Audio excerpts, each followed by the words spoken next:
Have you ever met someone who was the absolute star of the school, the one everyone called the smart one? That was Alex.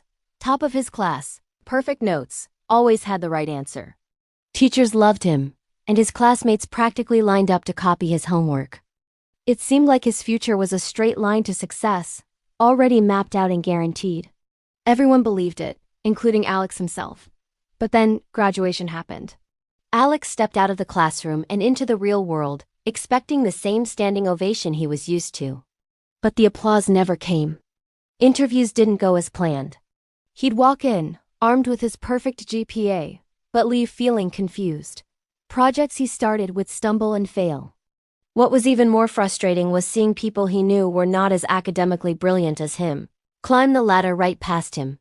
They had a certain confidence, a way of handling things that he just didn't. Feeling lost and angry, Alex started to blame the system.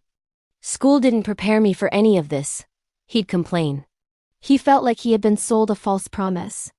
The rules of the game had changed, and nobody had given him the new rulebook. The turning point came on a random afternoon. He was helping a friend with a problem in his small business. His friend wasn't a genius on paper, not by a long shot. But Alex watched him work. He listened intently to customers. He adapted his strategy when things went wrong. He wasn't afraid to ask questions. And he learned incredibly fast from his mistakes.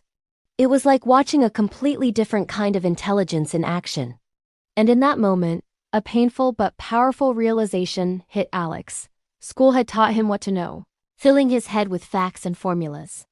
But it had never taught him how to learn, how to unlearn what wasn't working, and how to relearn in a world that was constantly changing. His knowledge was a static library.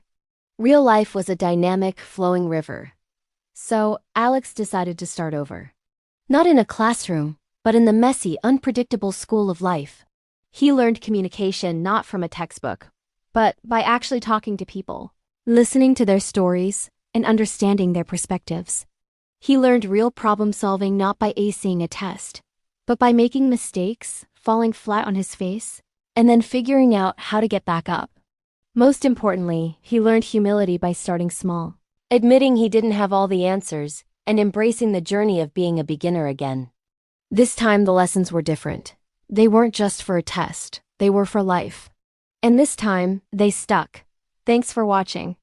If this story resonated with you, hit that subscribe button for more.